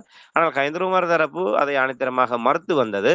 ஆனால் ஒரு தமிழ் தேசிய பரப்பில் இருப்பவர்களுடைய அவதானிப்பு எதுவாக இருந்தது என்று சொன்னால் தமிழரசு கட்சி, டிடிஎன்ஏ, தமிழ் தேசிய மக்கள் முன்னணி ஒரு தமிழ் மக்களுடைய அரசியல் தீர்வு விவகாரத்திலே தன்னும் இவர்கள் ஒரு புள்ளியிலே இணைந்து ஒரு செயல்பட தொடங்குவார்களாக இருந்தால் அந்த இடத்தில் நின்று கொண்டு அடுத்த கட்ட பேச்சுவார்த்தைகளை முன்னெடுப்பதனூடாக உள்ளூராட்சி மன்ற தேர்தலிலே எப்படி கூட்டாக செயல்படுவது, அதை எந்த அடிப்படையிலே உள்ளூராட்சி மன்ற தேர்தலில் கூட்டணி என்பது அமைவது என்பது தொடர்பாக ஒருவேளை அந்த அந்த இடத்திலிருந்து அடுத்த கட்ட முன்னேற்றகரமான நிலைமைக்கு செல்வதற்கு ஏதுவாக இருக்கும் என்று அவதானித்த நிலைமையில்தான் தமிழரசு கட்சி சுமந்திரன் தரப்பினருடைய ஒரு முரட்டு பிடிவாதம் காரணமாக அந்த முயற்சி ஒரு பின்னடைவை சந்தித்து ஒரு தேக்க நிலைமையில் இருப்பது தமிழ் தேசிய நலன் விரும்பிகளுக்கு ஒரு மிகப்பெரிய ஒரு ஏமாற்றமான செய்தியாகத்தான் இருக்கு. ஆகவே தமிழ் தேசிய இந்த கூட்டணி முயற்சி என்பது டிடிஎன்ஏ தரப்பு கையில எடுத்திருக்கின்றது. அதிலே தமிழரசு கட்சியும் தமிழ் தேசிய மக்கள் முன்னணி முற்றாகவே ஒரு வெளியே இருக்கின்ற ஒரு நிலைமை தான் இருக்கின்றது தற்போது வரை. அதைத்தான் இந்த இடத்துல நாங்கள் பதிவு செய்ய முடியும். இதுவரை நேரமும் எங்களுடைய தமிழ் தரப்பினருடைய நிலைப்பாட்டை நீங்கள் கூறினீர்கள் ராமேந்திரன். எவ்வாறு இந்த தேர்தலை கையாள வேண்டும், எவ்வாறு அவர்களுடைய நிலைப்பாடுகளை நீங்கள் சுட்டிக்காட்டினீர்கள். நான் அந்த வட்டத்தை விட்டு வெளியில் போய் சிந்திக்க பார்க்கின்றேன். அதாவது உங்களுக்கு தெரியும், அனுரகுமார் திசாநாயக்கனுடைய அரசாங்கம் வந்த பின்பு இலங்கை தீவிலும் சரி, இலங்கை தீவை விட்டு வெளிநாடுகளிலும் சரி, ஐநா சபையிலும் சரி, அவர்கள் மாயை உருவாக்க பார்க்கிறார்கள். வரலாற்றில் முதல் தடவையாக அனுரகுமார் திசாநாயக்கனுடைய கட்சி அங்கே 3 ஆசனங்களை பெற்றிருக்கின்றது. அதனூடாக அந்த மக்கள், தமிழ் மக்கள் தங்களுக்கு முழு ஆணையையும் வழங்கியிருக்கிறார்கள் என்ற விதத்தில் எங்கெங்கெல்லாம் பரப்புரை செய்ய முடியுமோ அவ்வாறு பரப்புரை செய்து கொண்டு வருகின்றார்கள். உள்ளூராட்சி தேர்தலினூடாக அனுரகுமார் திசாநாயக்கனுடைய இப்போ இவர்கள் தமிழ் தரப்பினர் தொடர்பாக நீங்கள் அவர்களுடைய நிலைப்பாடுகள் இந்த பிளவுபட்டு இருக்கின்ற நிலைமைகளை கூறும் பொழுது ஒரு ஆபத்தான நிலைமையை ஏற்படுத்தி விடுமா என்று சிந்திக்க தோன்றுகின்றது. அனுரகுமார் திசாநாயக்கனுடைய அரசாங்கம் அதிக பெரிய ஆசனங்களை இந்த உள்ளூராட்சி மன்ற தேர்தலில் பெற்றால் தமிழருடைய வேணவா தாயகம் தேசியம் தன்னாட்சி இது ஒரு ஆபத்தான நிலையை கொண்டு வந்து விடும் என்று நீங்கள் நம்புகிறீர்களா, அல்லது இது எந்த விதத்திலும் பாதிப்பை ஏற்படுத்தாது என்று நம்புகிறீர்களா? நிச்சயமாக திசை காட்டி சின்னத்துக்கு விழுகின்ற ஒவ்வொரு புள்ளடியும் நிச்சயமாக தமிழ் தேசியத்துக்கான ஒரு சவக்குழியை மேல் நாங்கள் போடுகின்ற ஒவ்வொரு கைப்பிடி மண்ணாகத்தான் இருக்கும் என்பதை மிக ஆணித்தரமாக பதிவு செய்ய முடியும். யானை சின்னமாக இருக்கட்டும், மொட்டு சின்னமாக இருக்கும், தொலைபேசி சின்னமாக இருக்கட்டும், அந்த வரிசையில திசைகாட்டி சின்னமும் எங்களுக்கு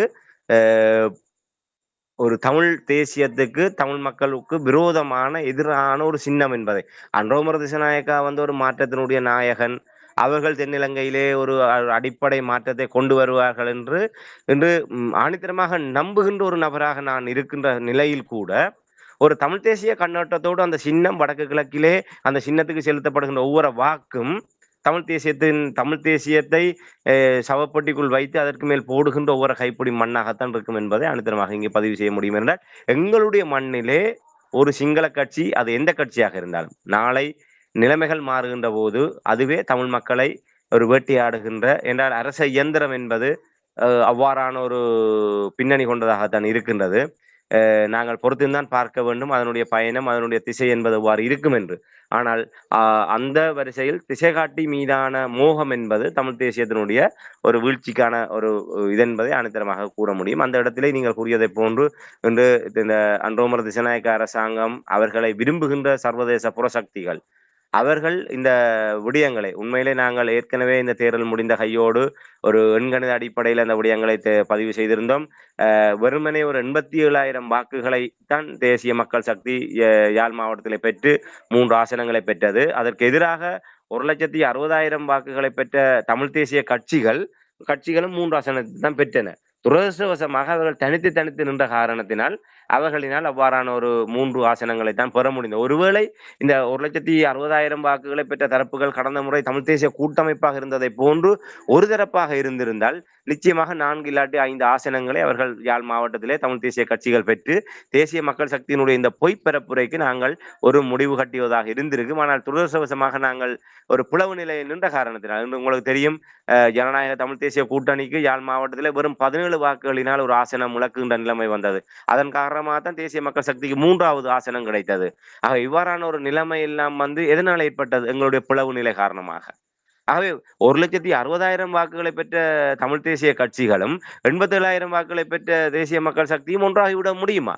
வெறுமனே 3 ஆசனங்கள் என்பதற்காக அதை வைத்துக் கொண்டு இங்கே வடக்கே மக்கள் பாரிய ஒரு அங்கீகாரத்தை தந்து விட்டார்கள். திசை காட்டிக்கு இலங்கை முழுவதுமே பாரிய ஒரு ஆதரவு இருக்கின்றது. வடக்கு மக்கள் முதல் முறையாக ஒரு சிங்கள கட்சியை ஆதரித்திருக்கின்றார்கள் என்றெல்லாம் உங்களுக்கு தெரியும். நானே நேரடியாக பருத்தித்துறையில் வைத்து சீன தூதுவரோடு உரையாடிய போது அவர் அந்த விடயத்தை நிகழ்ச்சியோடு பதிவு செய்திருந்தார். வடக்கு முதல் முறையாக வரலாற்றில், இலங்கையினுடைய வரலாற்றில் முதல் முறையாக வடக்கு மக்கள் ஒரு தென்னிலங்கையில் ஒரு தரப்பை ஆதரித்திருக்கின்றார்கள். இது ஒரு பாரிய மாற்றம் என்று. இலங்கை முழுவதுமே இந்த அரசாங்கத்துக்கு ஒரு ஆதரவு இருக்கின்றது. இது ஒரு நல்ல முன்னேற்றமாக பார்க்கணும் என்று இன்று பல வெளிநாட்டு ராஜதந்திரிகளும் அமெரிக்கா உள்ளிட்ட தரப்பினரும் அதைத்தான் கூறுகின்றார்கள். ஜெனீவாவிலும் அதைத்தான் கூறுகின்றார்கள். ஒட்டுமொத்தமாகவே எல்லோரும் விரும்புகின்ற ஒரு ஆட்சியாக இந்த ஆட்சி அமைந்திருப்பதை நாங்கள் முன்னேற்றகரமாக பார்க்கின்றோம் என்று நேற்று முன்தினம் வந்த வாய்மொழி மூல அறிக்கையில் கூட அந்த விடயம் பதிவு செய்யப்பட்டிருக்கின்றது. ஆனால் அவர்கள் எல்லாம் தங்களுடைய தேவைக்காக இந்த தேர்தல் முடிவுகளை அவர்கள் மடைமாற்ற பார்க்கின்றார்கள். உண்மை அதுவல்ல. ஆனால் இதை புரிந்து கொள்ள வேண்டும். இன்று கூட எங்களுடைய கட்சிகள் இந்த யதார்த்தத்தை புரிந்து கொள்வதற்கு தவறி இருக்கின்றார்கள். உங்களுக்கு தெரியும், 2019ஆம் ஆண்டு ஜனாதிபதி தேர்தல் நடைபெற்றதுக்கு பிற்பாடு 2020ஆம் ஆண்டு பொதுத் தேர்தல் இடம்பெற்ற போது யாழ் மாவட்டத்தில் அங்கே ராமநாதன் அதிகூடிய விருப்பு வாக்களை பெற்று ஒரு பாராளுமன்ற உறுப்பினராக தெரிவு செய்யப்பட்டார், ஒரு சிங்கள கட்சியினுடைய சின்னத்திலே. ஆகவே அப்போது எங்களுடைய பாராளுமன்ற உறுப்பினர்கள், எங்களுடைய கட்சிகள் என்ன சொன்னார்கள்? மக்கள் சாராயத்துக்கு விலை போய்விட்டார்கள், பொய்யான வாக்குறுதிகளுக்கு விலை போய்விட்டார்கள் என்று மக்கள் மீது தங்களுடைய கோபத்தை காட்டினார்கள். தாங்கள் என்ன தவறு இழைத்தோம், எதன் காரணமாக மக்கள் அங்கேன் ராமநாதனுக்கு பின்னால் செல்ல வேண்டி ஏற்பட்டது, ஒரு சலுகை அரசியலுக்கு பின்னால் மக்கள் செல்லக்கூடிய நிலைமை ஏன் தமிழ் தேசிய அரசியல் அந்த வெற்றிடத்தை விட்டதென்கின்ற தங்களுடைய தவறுகளை உணராதவர்கள் மக்கள் மீதே குறை கூறினார்கள். இது நீதியரசர் சி வி விக்னேஸ்வரன் உள்ளிட்ட பலரும் இப்போது வரை அந்த தவறை செய்து கொண்டிருக்கின்றார்கள். மக்கள் மீதுதான் அந்த பழியை சுமத்துகின்றனர். நான் இதை நேரடியாக நீதியரசர் சி வி விக்னேஸ்வரனிடம் மறுத்திருந்தேன். நீங்கள் அவ்வாறு கூற முடியாது, இது தமிழ் மக்களுக்கு வேறு வழி இல்லை, தமிழ் மக்களை அவ்வாறான நெருக்கடியான நிலைமையில் விட்டதன் காரணமாகத்தான் மக்கள் சலுகை அரசியலை நோக்கி சென்றார்களே தவிர தமிழ் தேசியத்தை நிராகரித்து ஒருவதுமே செல்லவில்லை. தமிழ் தேசியம் ஏமாற்றம் அளித்தது. 15 ஆண்டுகால தமிழ் தேசிய அரசியல் ஏமாற்றம் அளித்ததனுடைய பிரதிபலிப்பாகத்தான் அவர்கள் சலுகை அரசியலுக்கு பின்னால் செல்ல வேண்டி வந்தது. எங்களுடைய பிளவு அரசியலான அவர்களை சலுகை அரசியலுக்கு பின்னால் செல்ல வைத்தது. அதை உணராமல் மக்கள் மீது பழி சொன்னவர்கள் கடந்த 2024ஆம் ஆண்டு ஜனாதிபதி தேர்தல், பொது தேர்தலிலே தமிழ் மக்கள் அவ்வாறான ஒரு சின்ன ஒரு சமிக்கையை தமிழ் தேசத்துக்கு எதிராக காட்டிய போது இப்போதும் மக்களைத்தான் குறை சொல்கின்றார்கள். மக்கள் ஒரு அறிவில்லாமல், மக்களிடம் ஒரு அரசியல் அறிவில்லை, மக்களிடம் புரிதல் இல்லை, மக்கள் தேசிய மக்கள் சக்தியிடம் விலை போய்விட்டார்கள், தேசிய மக்கள் சக்திக்கு அவர்கள் ஆதரவு வழங்குவது என்பது ஒரு பாரிய ஒரு துரோகம், தமிழ் தேசிய மக்களுக்கு ஒரு நன்றி இல்லை, விசுவாசம் இல்லை. இப்படித்தான் அந்த கட்சியினுடைய தலைவர்கள், ஒரு பிரதான செயல்பாட்டாளர்களை நாங்கள் சந்திக்கின்ற போது இப்படியான சொல்லாடல்களை நாங்கள் கேட்கக்கூடியதாக இருக்கின்றது. ஆக 2020 இவர்கள் திருந்தவில்லை. 2020 இவர்கள் திருந்தி இருந்தால் 2024 இந்த நிலைமை வந்திருக்காது. 2024 மக்களை எவ்வாறு இவர்கள் கழுமரத்தில் ஏத்தினார்களோ அதே ஒன்று 2024 மக்களை அவ்வாறான நிலைப்பாட்டில் ஏற்றுகின்றார்கள். மக்கள் ஏன் எங்களுடைய வீட்டு சின்னத்தை விட்டு இல்ல எங்களுடைய சங்கு சின்னத்தை விட்டு ஏன் திசை காட்டிக்கு பின்னால் செல்ல வேண்டிய நிலைமை வந்தது, ஏன் இந்த ஊசிக்கு பின்னால் செல்ல வேண்டிய நிலைமை வந்தது என்பதை யாருமே சிந்திக்கின்றார்கள் இல்லை. இன்று அந்த டாக்டர் அர்ச்சுனாவினுடைய செயல்பாடு வாக்களித்த மக்களிடையே எவ்வாறான ஏமாற்றத்தை கொண்டு வருகின்றது என்பது ஒரு பக்கம் இருக்க, இன்று உள்ளூராட்சி மன்ற தேர்தலிலும் அது கணிசமான செல்வாக்கு செலுத்தத்தான் போகின்றது என்பதை மறக்க முடியாத உண்மை. நாங்கள் ஏனென்று சொன்னால், நாங்கள் இன்னும் பாடங்களை கற்றுக்கொள்ள தயாராக இல்லை. அப்படி என்று சொன்னால், கஜேந்திரகுமார் பொன்னம்பலம் அவர்கள் இந்த அரசியலமைப்பு தீர்வு தொடர்பாக எடுத்த முயற்சி டிடிஎன்ஏ வந்து ஒரு பாராளுமன்ற உறுப்பினராக செல்வம் அடைக்கலநாதன் இருந்தாலும் 5 கட்சிகள் கொண்ட ஜனநாயக தமிழ் தேசிய கூட்டமைப்பு சார்பாகத்தான் செல்வம் அடைக்கலநாதன் அதிலே பங்கு பெற்றுகின்றார். ஆகவே அதுக்கு பின்னணியில் இருக்கிற சுரேஷ் பிரேமச்சந்திரன் தரப்பினர் உள்ளிட்டவர்கள் அதை ஊக்கப்படுத்தி தமிழரசு கட்சிக்கும் ஒரு நெருக்கடிகளை இல்லை அவர்களோடும் இவர்கள் கலந்துரையாடல் நடத்தி கட்டாயம் இந்த முயற்சி முன்னெடுக்கப்பட வேண்டும் என்று அதை வலுப்படுத்தி இருந்தால் இன்று இந்த உள்ளூராட்சி மன்ற தேர்தலுக்கான கூட்டணி என்பது தானாகவே மலர்ந்திருக்கும். ஆனால் அதை ஊக்கப்படுத்தாது விட்டவர்கள் இன்று தங்களுடைய அரசியல் தேவைகளுக்காக உள்ளூராட்சி மன்ற தேர்தல் நோக்காக கொண்டு இந்த கூட்டணி முயற்சி அமைப்பது என்பது சிதறி இருக்கின்ற எல்லோரையும் நாங்கள் இணைக்கின்றோம் என்ற பெயரிலே தமிழ் மக்களுக்கு எதிரான சக்திகளை இணைக்க முற்படுவது என்பது அவர்கள் எல்லோருமே இதிலிருந்து பாடம் கற்றுக்கொள்ளவில்லை. மீண்டும் மீண்டும் மீண்டும் மீண்டும் தவறிழைக்கின்ற ஒரு பாதையிலே இவர்கள் சென்று கொண்டிருக்கின்றார்கள் என்பதை தான் இதன் மூலமாக நான் உணரக்கூடியதாக இருக்கின்றது. நாங்கள் பார்ப்பதை போன்று ஒரு பரந்துபட்ட பார்வையிலோ இல்லை தமிழ் மக்களுடைய அரசியல் எதிர்காலம் பற்றிய சிந்தனையிலோ அப்படி எந்த ஒரு கண்ணோட்டத்திலுமோ இவர்கள் இந்த விடயங்களை எல்லாம் அணுகக்கூடியவர்களாக இல்லை. இவர்கள் எல்லோருடைய ஒரே நிலைப்பாடும் இருப்பதை தக்க வைக்க வேண்டும், இழந்ததை பிடிக்க வேண்டும். இந்த 2 தான் அவர்களுடைய தாரக மந்திரம். கண்ணை மூடி தூங்கினாலும் சரி, இல்லை கண்ணை திறந்து நடமாடினாலும் சரி, அவர்களுக்கு முன்னால் இருக்கின்ற ஒரே பிரதான இலக்கு இருக்கின்ற பதவியை எவ்வாறு தக்க வைப்பது, இழந்த பதவியை எவ்வாறு மீளப்பெறுவது. இதற்காக என்ன விலை கொடுக்க வேண்டுமோ இல்லை மக்களை பலி கொடுக்க வேண்டுமோ அதற்கும் இவர்கள் தயாராக இருப்பார்கள். கொள்கைகளை கூட இவர்கள் அதற்காக துறந்து அதற்காக சோரம் போகக்கூடியவர்கள் என்பதைத்தான் இந்த கூட்டணி முயற்சி எங்களுக்கு எடுத்து காட்டுகிறது. ஆகவே இவர்கள் மக்கள் நலன் சார்ந்தோ இல்லை எங்களுடைய தேச நலன் சார்ந்தோ சிந்திக்கக்கூடியவர்களாக இவர்கள் எவருமே இல்லை. அப்படி இருந்திருந்தால் கஜேந்திரகுமார் அவர்கள் எடுத்த அந்த முயற்சி ஒரு வெற்றியளிக்கக்கூடிய இலக்கு நோக்கி எல்லோருமே நகர்த்தி இருப்பார்கள். ஆனால் அந்த முயற்சி என்ற ஒரு தேக்க நிலைமையில் இருப்பதற்கு எல்லோருமே தான் காரணம், பொறுப்பேற்க வேண்டும். ஆகவே அந்த முயற்சியோடு ஒப்பு நோக்குகையில இந்த உள்ளூராட்சி மன்ற தேர்தலை இலக்காக வைத்து இவர்கள் முன்னெடுக்கின்ற முயற்சி என்பது அது ஒரு தமிழ் தேசியத்தை இலக்கு வைத்ததாக இல்லை, மீண்டும் தமிழ் தேசியத்தை ஒரு சிதைத்து சின்னாபின்னமாக்கக்கூடிய வகையில். என்றால் இன்று கொஞ்ச நெஞ்ச நம்பிக்கை என்று பாருங்கள், ஒரு ஜனநாயக தமிழ் தேசிய கூட்டணியோடு நீதியர் சி.வி. விக்னேஸ்வரன், ஐங்கரநேசன் தரப்பு, தமிழ் தேசிய மக்கள் முன்னணி ஒருவேளை வந்தால் அவர்கள், தமிழரசு கட்சி வந்தால் ஒருவேளை அவர்கள், ஜனநாயக தமிழரசு கட்சி அவர்களும் ஒரு தரப்பாக இருக்கின்றார்கள். இதிலே சமத்துவ மக்கள் கட்சியையும் டக்ளஸ் தேவானந்தா தரப்பையும் இதில் இணைப்பது என்பது மேலும் மக்களை திசைகாட்டியின் பக்கம் செல்ல வைப்பதற்கான ஒரு ஊக்க சக்தியாகத்தான் இதை நாங்கள் பார்க்க முடியும். ஆகவே தமிழ் தேசியத்தை முற்றுமுழுதாகவே வீழ்த்தி இந்த சுமந்திரன் என்ன நிகழ்ச்சி நிரலை செயல்படுகின்றார்களோ அதே நிகழ்ச்சி நிரலினுடைய சித்தாந்தத்தை சுமந்தவர்களாகத்தான் இந்த உள்ளூராட்சி மன்ற தேர்தலுக்கான கூட்டணி முயற்சியில் ஈடுபடுபவர்களுடைய நோக்கத்தை நாங்கள் பார்க்க முடியும். என்றால் டக்ளஸ் தேவானந்தா உங்களுக்கு தெரியும், ரணில் விக்ரமசிங்க அவர்கள் கடந்த ஜனாதிபதி தேர்தலிலே போட்டியிட்ட போது அவருக்கான வடக்கு மாகாணத்திலே மக்களுடைய நிராகரிப்பு என்பது டக்ளஸ் தேவானந்தாவோடு சேர்ந்து அவர் பயணித்ததன் காரணமாகத்தான் அவர் மிகப்பெரிய ஒரு பின்னடைவை வடக்கிலே சந்திக்க வேண்டிய நிலைமை இருந்ததை நாங்கள் அவதானிக்கூடியதாக இருந்தது. ஏனால் ஐக்கிய தேசிய கட்சிக்குன்னு சொல்லி ஒரு அடிப்படை வாக்கு வங்கி இருக்கின்றது. அவர்களுக்கு கீழால் வேலை செய்யக்கூடியவர்களால் வரக்கூடிய வாக்குகள் கூட ரணில் விக்ரமசிங்கவுக்கு செல்லாமல் போனதற்கான காரணம் முழுக்க டக்ளஸ் தேவானந்தாவை சார்ந்ததாகத்தான் ரணில் விக்ரமசிங்கனுடைய நடவடிக்கைகள் இருந்தது. ஆகவே டக்ளஸ் தேவானந்தா மீதான அதிருப்தி என்பது ரணிலிலே பிரதிபலித்தது. ஆகவே ஒரு தேசிய ரீதியாக ஒரு ஜனாதிபதி தேர்தலிலே மக்களுடைய ஒப்பீடு எப்படி இருக்கின்றது என்றால் ரணில் விக்ரமசிங்க என்பவரை கூட டக்ளஸ் தேவானந்தாவை வைத்துக் கொண்டுதான் அளவீடு செய்கின்ற ஒரு நிலைமை இருக்கின்றது. அப்படி இருக்கின்ற போது நாளை தமிழ் தேசிய பரப்பிலே இயக்குகின்ற கட்சிகள் டக்ளஸ் தேவானந்தாவை அந்த கூட்டணியிலே வைத்து விட்டால் என்ன அளவுகளை பார்ப்பார்கள்? இது எல்லாமே ஒரே குட்டையில் உரிய மட்டைகள், நாங்கள் திசை காட்டி பக்கமே போவோம். அவர்கள்லாம் எங்களுடைய மாற்றத்தினுடைய நாயகர்களாக எங்களுக்கு முன்னாலே தெரிகின்றார்கள். ஆகவே அது மின்மினி பூச்சியோ இல்லை நாளை விழுந்து விடுகின்ற நட்சத்திரமோ அதை எதுவாக இருந்து விட்டு போகட்டும். ஆனால் நாங்கள் அதுக்கு பின்னாலே பயணிப்போம். அதை திசைகாட்டியின் பின்னாலே செல்வதை ஊக்கப்படுத்தக்கூடிய வகையில் தான் இவர்களுடைய செயற்பாடுகள். இது முற்று முழுதாக தமிழ் தேசியத்தை நாசமாக்குவதோடு தமிழ் மக்களுடைய விடுதலை அரசியலையும் முற்று முழுதாக ஒரு நிலைகுத்தி ஒரு வீழ்ச்சி நிலையை நோக்கி கொண்டு செல்லக்கூடிய வகையிலான ஒரு முன்னெடுப்பாகத்தான் இது. ஆகவே நீங்கள் உங்களுடைய ஒரு ஆதங்கம் புரிகின்றது. இன்று சர்வதேச ரீதியாக எங்களுடைய பொறுப்புக்கூறல் விடயங்கள், எங்களுடைய விடயங்கள் அனைத்துமே மெல்ல மெல்ல நீர்த்து போய் கொண்டிருக்கின்றது. இது கைவிடப்பட்டு கொண்டிருக்கின்றது. அதை மீளவும் நாங்கள் அதை ஒரு வலிமைப்படுத்தப்பட வேண்டிய நேரத்திலே அதுக்கு அந்த அந்த விடயங்களை வெளிச்சேர்க்கக்கூடிய வகையில் தான் எங்களுக்குரிய அந்த பிளவு அரசியலும் இந்த ஒரு போலித்தனமான கூட்டணி முயற்சிகளும் இருக்கின்றது என்பதை தான் இந்த இடத்திலே நாங்கள் வேதனையோடு பதிவு செய்ய முடியும். மிகவும் சுருக்கமாக, எதிர்பாராத விதத்தில் பொதுத் தேர்தலில் அனுரகுமார திசாநாயக்கனுடைய கட்சி தமிழர் பரப்பில் வெற்றி பெற்றது. இனி உள்ளூராட்சி தேர்தலினூடாக வெற்றி பெற்றால் தமிழ் தேசியத்துக்கு கடைசி ஆணி அடிக்கும் ஒரு நிகழ்வாக நீங்கள் பார்க்கிறீர்களா?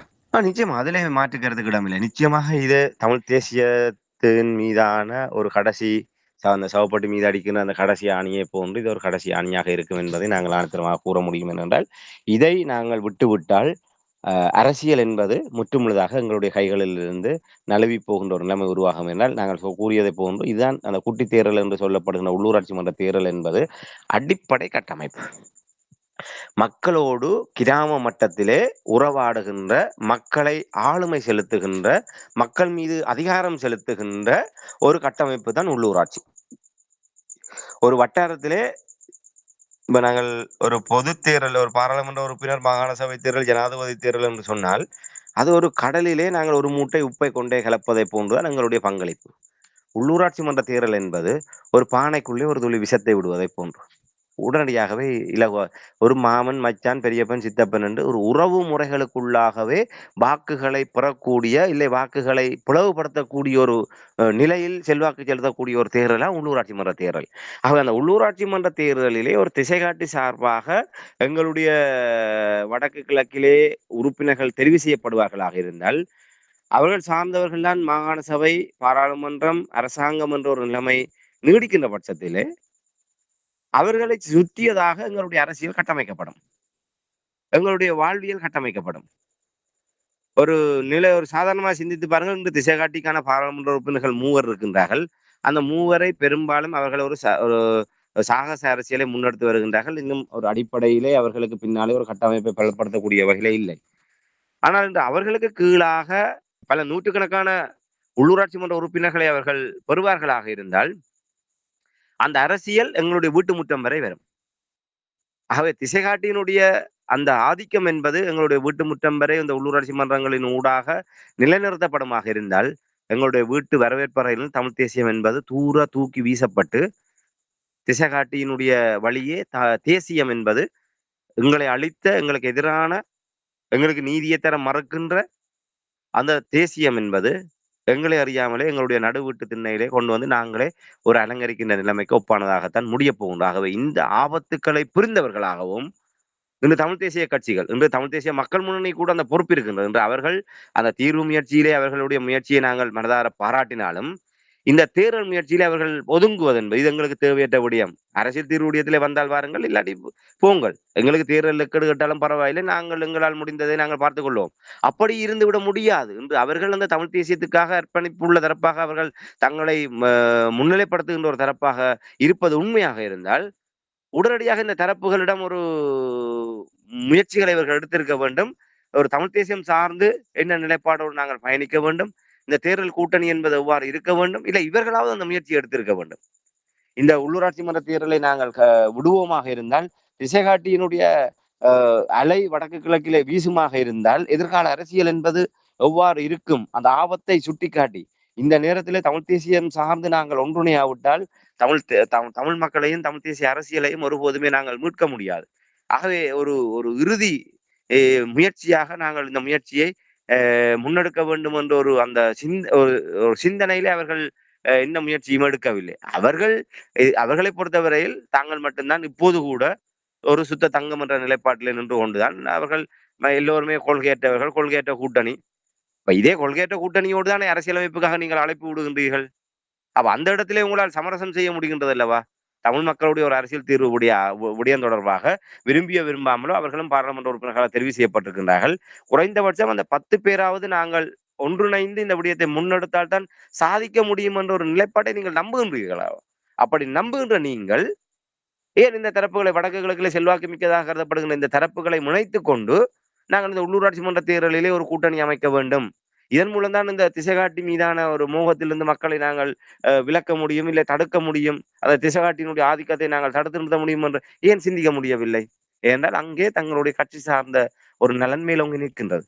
ஆகவே எல்லோருக்குமே பொறுப்பு இருக்கின்றது. இதுல இவர்களுக்கு மட்டுமல்ல, வெளியே இருக்கின்ற தரப்பினருக்கும் அந்த பொறுப்பு இருக்கின்றது. ஆகவே உண்மையிலே இந்த உள்ளூராட்சி மன்ற தேர்தல் என்பது எங்களுக்கு தமிழ் தேசிய அரசியலை பொறுத்தவரையிலே வாழ்வா சாவா என்கின்ற நிலைமையிலே எதிர்கொள்ளக்கூடிய ஒரு தேர்தலாகத்தான் அது அமையும் என்பதை நாங்கள் இந்த இடத்துல மிகவும் ஆணித்தரமாக பதிவு செய்ய முடியும்.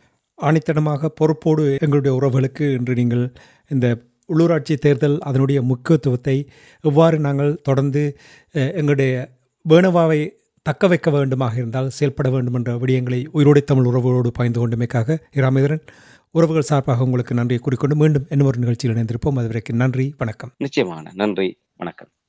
எமது பார்வையாளர்களுக்கு வணக்கம். மக்களின் குரலாய் ஓங்கி ஒலிக்கும் இலக்கு மின்னிதழ் மற்றும் உயிரோடை தமிழ் வானொலி ஆகிய இவ்விரு ஊடகங்களும் உங்களைப் போன்ற எமது நேயர்கள் நண்பர்களின் ஆதரவிலேயே இயங்கி வருகின்றன. மிக குறைந்த வளங்களுடன் பல இடர்கள் மற்றும் தடைகளை தாண்டி பயணிக்கும் எமது ஊடகங்களின் பணிகள் மேலும் வளர உங்களால் முடிந்த நிதியுதவியை வழங்கி இன்னும் காத்திரமான செயற்பாடுகளை முன்னெடுக்க உதவுமாறு மிகவும் பணிவன்புடன் வேண்டி நிற்கின்றோம். உங்கள் பங்களிப்பு உங்களின் உரிமை குரலாய் ஓங்கி ஒலிக்கும். நன்றி.